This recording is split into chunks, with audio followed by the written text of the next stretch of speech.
Second shift का exam समाप्त हो गया है। चलिए देखते हैं आज आपके सीआरपीएफ हेड कांस्टेबल एग्जाम में 22 फरवरी सेकेंड शिफ्ट में कौन कौन से क्वेश्चंस पूछे गए हैं। पहला क्वेश्चन था कि राज्यों का पुनर्गठन कब किया गया था। तो भारत के स्वतंत्र होने के बाद भारत सरकार ने अंग्रेजी राज के दिनों में राज्यों को भाषाई आधार पर पुनर्गठित करने के लिए राज्य पुनर्गठन आयोग की स्थापना आपके 1953 में की हुई थी। यानी कि ये आपकी स्थापना थी राज्य पुनर्गठन आयोग की। 1950 के दशक में सबसे पहले आपके राज्य पुनर्गठन आयोग की सिफारिशों में बंटवारे में 6 आपके राज्यों में भाषाई आधार पर रहा गया था। वहीं आपका जो राज्य पुनर्गठन अधिनियम है वो आपका 31 अगस्त 1956 को आपका लागू हो गया था। तो यहाँ पर लागू होने के लिए अगर पूछा गया था तो 1956 होगा, और अगर स्थापना आपसे पूछी गई है तो यहाँ पर 1953 हो जाएगा। इस अधिनियम में भाषाई आधार पर भारतीय राज्यों और क्षेत्रों की सीमाओं को व्यवस्थित करने के लिए भारत सरकार द्वारा उठाए गए कदम शामिल थे, और यह देश के राज्य और क्षेत्रीय सीमाओं के एक महत्वपूर्ण सुधार का प्रतिनिधित्व करता था। नेक्स्ट आगे क्वेश्चन देखेंगे, लेकिन उस क्वेश्चन से पहले यहाँ पर आपको एक बुक हम दिखाना चाहेंगे, आपको सजेस्ट करना चाहेंगे। तो जैसा कि टेक्स्ट बुक वालों ने यहाँ पर आपके लिए एक स्मार्ट बुक लॉन्च करी है, जिसके यहाँ पर बात करें तो यहाँ पर आपको 4000 क्वेश्चंस जो हैं आपके स्मार्ट जीके जीएस के क्वेश्चंस रखे गए हैं, जो कि आपके अमेजोन पर अवेलेबल है हिंदी और इंग्लिश दोनों मीडियम में, जिसका लिंक आपको डिस्क्रिप्शन में दे दिया गया है।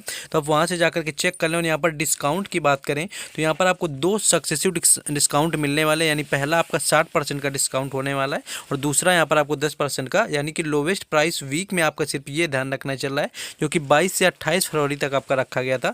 2 सक्सेसिव आपका डिस्काउंट है, इसमें कि 60% प्लस 10% यानी 70% का आपको डिस्काउंट मिल जाएगा। अमेजॉन पर आपको उपलब्ध हिंदी और इंग्लिश दोनों भाषाओं में 4000 क्वेश्चन है। चलिए इसके थोड़ा फीचर के बारे में बात कर लें कि कौन कौन से इसमें दिए हुए हैं। पहला जो आपका इसका फीचर है कि टाइम टू आंसर क्वेश्चंस, यानी कि यहाँ पर आपका जो पहला है यहाँ पर आपका टाइम भी यहाँ पर लिख के दिया गया है, यानी कि आपको किस क्वेश्चन में कितना टाइम लगा हुआ है, तो यहाँ पर इस तरह से आपको टाइम दिया गया है। तो पहला फीचर ये। दूसरे की बात करें तो स्मार्ट आंसर की, यानी कि स्मार्ट तरीके से आपके एनालिसिस करने के लिए नीचे आपको आंसर की दे दी गई है कि किसी का आंसर अगर कुछ आ रहा है अगर आपसे अलग है तो वो क्यों दिया गया, उसको बेसिक तरीके से आपको पूरी तरह समझा दिया गया। तीसरा आपका दिया गया सॉल्यूशन इनसाइड, यानी कि यहाँ पर पूरा उसका सॉल्यूशन भी आपका साथ में करवाया गया है, यानी कि आपका किसी भी क्वेश्चन में कोई डाउट ना रहे तो पूरे सॉल्यूशन के साथ में आपका करवाया गया है।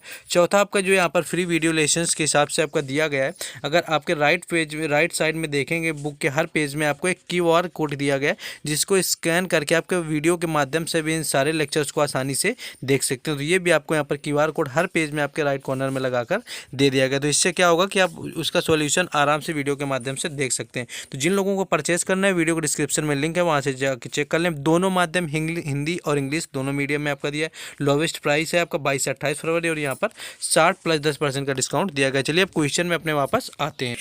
नेक्स्ट क्वेश्चन था कि क्रिप्स मिशन के असफल होने के बाद गांधी जी ने कौन सा आंदोलन किया था। अगर क्रिप्स मिशन की बात करें कि इसके बाद गांधी जी ने कौन सा आंदोलन किया था, तो भारतीय नेतृत्व ने ब्रिटेन में युद्ध के प्रयास को समर्थन किया। उसी वर्ष कांग्रेस ने मिशन की विफलता के कारण भारत छोड़ो आंदोलन की शुरुआत आपकी किया था। मुंबई का आपका गोवालिया टैंक मैदान, जिसे अगस्त क्रांति मैदान के नाम से भी जाना जाता है, वह स्थान है जहाँ पर महात्मा गांधी के द्वारा आपका भारत छोड़ो आंदोलन चलाया गया था। तो भारत छोड़ो आंदोलन यहाँ पर राइट आंसर था, जो कि आपका 1942 में होता है। और ये भी आपका पूछा जाता है कि जो गोवालिया टैंक मैदान कहाँ पर है, तो ये आपका मुंबई में है, और यहीं से आपके भारत छोड़ो आंदोलन की शुरुआत हुई थी, जिससे कि आपका यहाँ पर अगस्त क्रांति मैदान के नाम से भी इसे जाना जाता है। नेक्स्ट क्वेश्चन ये पूछ लिया गया था आपका कि जगोई और जो चोलम नृत्य है किस राज्य से संबंधित है। अगर जगोई और चोलम नृत्य की बात करें तो मणिपुर आपका राइट आंसर हो जाएगा, यानी मणिपुर नृत्य को जागी के रूप में भी जाना जाता है। यह प्रमुख भारतीय शास्त्रीय नृत्यों में से एक है।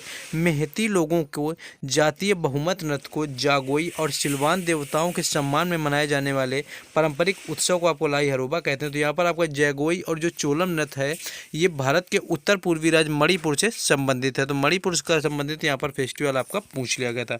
नेक्स्ट क्वेश्चन देखेंगे, लेकिन उससे पहले जिन लोगों ने अभी तक वीडियो को लाइक और चैनल को सब्सक्राइब नहीं किया, तो उन लोगों को वीडियो को लाइक और चैनल को जरूर सब्सक्राइब कर देना है, जिससे कि आने वाले आपको बेल आइकन प्रेस कर लेंगे, जिससे कि आने वाले हर वीडियो का नोटिफिकेशन आप सभी तक पहुंचता रहे। साथ ही साथ आपको व्हाट्सएप ग्रुप और टेलीग्राम चैनल दोनों का लिंक डिस्क्रिप्शन में दिया हुआ है, तो वहाँ जुड़ जाएँ, तो वहाँ पर आपको PDF और बाकी सारी अपडेट मिलती रहेंगी। बाकी आपको सब्सक्राइब जरूर करना है चैनल को, क्योंकि हर एग्जाम का एनालिसिस करवाया जाता है। साथ ही साथ आपको यहाँ पर देखेंगे तो एनालिसिस इसके साथ में आपको प्लेलिस्ट भी बना दी जाती है कि आपको देखने में आसानी हो। नेक्स्ट क्वेश्चन है कि वायुमंडल में जो आपकी घटनाएं होती हैं, होने वाली घटनाओं में आपका कौन सा बल कार्य करता है? तो कोरियोलिस बल आपका यहाँ पर राइट आंसर हो जाएगा, यानी कोरियोलिस बल दाब प्रवणता के समकोण पर कार्य करता है। दाब प्रवणता बल समदेव रेखाओं का समकोण पर होता है। जितनी दाब प्रवणता अधिक होगी पवनों का वेग उतना ही आपका अधिक होगा। तो यहाँ पर आपका पूछा गया था। नेक्स्ट क्वेश्चन यहाँ पर ये आया हुआ था कि जो हेनरी सूचकांक है, हेनरी जो आपका पासपोर्ट सूचकांक 2022 का रहा है, तो हेनरी पासपोर्ट सूचकांक 2022 में भारत का क्या स्थान रहा है? तो 87 यानी कि 87 इसका राइट आंसर था। 11 जनवरी 2022 को विमोचित की गई रिपोर्ट में भारत को 27वें स्थान पर रखा गया है तथा अमोनिया ने भारत की मुफ्त वीजा प्रवेश योजना के बाहर करने का निर्णय किया। वर्तमान में भारत के संख्या क्रम में एक स्थान की गिरावट हुई है और ये 27वें स्थान पर आपका पहुंच गया। इससे पहले आपके ये 86 इसकी रैंक थी, 86 जो वर्तमान में आपकी 87 हो गई है। एक आपका कुछ दोष सिद्धि से संबंधित आया हुआ था कि अपराधी को सजा किस अनुच्छेद के तहत आपकी कम कर दी जाती है, या आपका संबंधित कुछ पूछा गया था। तो जो किसी व्यक्ति को, यानी कि अनुच्छेद 20 इसका राइट आंसर हो जाएगा, यानी अपराध दोष सिद्धि के संबंध में संरक्षण, यानी किसी व्यक्ति को एक ही अपराध के लिए एक से अधिक बार आपका अभियोजित दंडित नहीं किया जाएगा। ये आपका अनुच्छेद 20 कहता है किसी अपराध के लिए किसी अभियुक्त किसी व्यक्ति को स्वयं अपने विरुद्ध साक्षी होने के लिए बाध्य नहीं किया जाएगा। अगर इसी के साथ आपका मनपसंद वकील करने का अधिकार पूछा जाए तो वो आपका आर्टिकल 22 के तहत आता है। और वहीं अगर इससे बात करें कि राष्ट्रपति के क्षमा दान की शक्ति, तो अनुच्छेद 72 आपका राइट आंसर हो जाएगा, यानी राष्ट्रपति को किसी भी अपराध के लिए दोषी ठहराए गए व्यक्ति की सजा माफ करने का, आपका राहत देने या छूट देने या सजा निलंबित करने का अधिकार होता है। तो ये क्वेश्चन पूछा गया था। शायद आपका अनुच्छेद 21 पूछ लिया गया था, तो ये तीनों बता दें। अनुच्छेद जो आपका 19 होता है वो वाक्य की स्वतंत्रता का अधिकार होता है कि आप कुछ भी बोलने के लिए स्वतंत्र होते हैं। वही अनुच्छेद 21 आपका जीवन जीने का अधिकार होता है, यानी भारत की संविधान अनुच्छेद जो 21 है, किसी भी व्यक्ति को विधि के द्वारा स्थापित प्रतिक्रिया के अतिरिक्त उसके जीवन और व्यक्तिगत स्वतंत्रता के अधिकार से आपका वंचित नहीं किया जाएगा, इस तरह से आपका कहता है। वही अनुच्छेद अगर आपका 21A पूछ लिया जाता है, यानी आर्टिकल 28, तो वो आपके शिक्षा के अधिकार से संबंधित है। 26वें संविधान संशोधन में हुआ था, यानी कि इसके तहत आपके 6 से 14 वर्ष के बच्चों को यहाँ पर मुफ्त शिक्षा दी जाएगी। तो ये भी आपका क्वेश्चन याद रखना है, इस तरह के क्वेश्चन पूछे जाते हैं। जो भी आपका आर्टिकल पूछा गया आपको समझ लेना है। नेक्स्ट क्वेश्चन आगे बढ़ेंगे। नेक्स्ट आपका यहाँ पर शैवाल से संबंधित क्वेश्चन आया हुआ था कि सफ़ेद या लाल शैवाल जो होते हैं वो कौन से हैं आपके? तो रोडोफाइटा जो आपका होता है इसे लाल शैवाल के नाम से जानते हैं और यह एक समुद्री शैवाल है और इसका लाल रंग फाइकोएसिस्ट्रीन तथा फाइकोकोसाइरिन वर्णकों के कारण होता है। तो लाल रंग का कारण भी यहाँ पर आपको फाइकोसोसाइरिन होता है। तो ये आपका क्वेश्चन शैवाल यानी कि बॉटनी से आपका जूलॉजी में पूछ लिया गया था।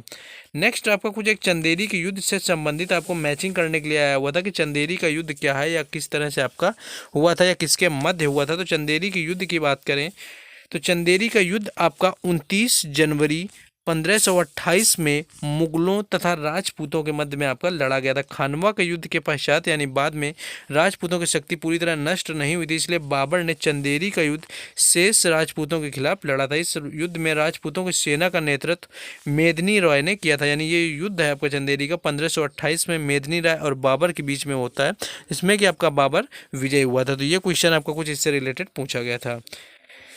नेक्स्ट एक क्वेश्चन ये था कि जो लाडली बहन योजना है वो किस राज्य से संबंधित है? तो लाडली बहन योजना की शुरुआत मध्य प्रदेश सरकार द्वारा की गई थी। इस योजना की घोषणा मध्य प्रदेश के मुख्यमंत्री श्री शिवराज सिंह चौहान द्वारा नर्मदा जयंती के शुभ अवसर पर 28 जनवरी 2023 को बुधनी में की गई थी। इस योजना को सरकार द्वारा क्रियान्वित आपका कर दिया जाएगा। तो ये यहाँ पर एक क्वेश्चन आपका पूछ लिया गया था।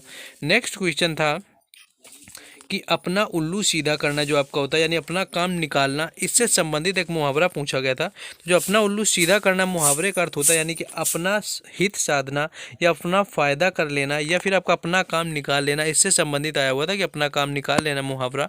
तो अपना उल्लू सीधा करना यहाँ पर राइट आंसर हो जाएगा, जो कि आपका अपने काम निकालने से संबंधित है। ओवरऑल जीके का लेवल तो आप लोग देख ही रहे हैं कि कितना टफ आ रहा है, कहीं ना कहीं जीके का लेवल काफ़ी ठीक ठाक पूछा जा रहा है। नेक्स्ट एक क्वेश्चन आपका पर्यायवाची से सारंग का पूछ लिया गया था कि सारंग का पर्यायवाची क्या होगा?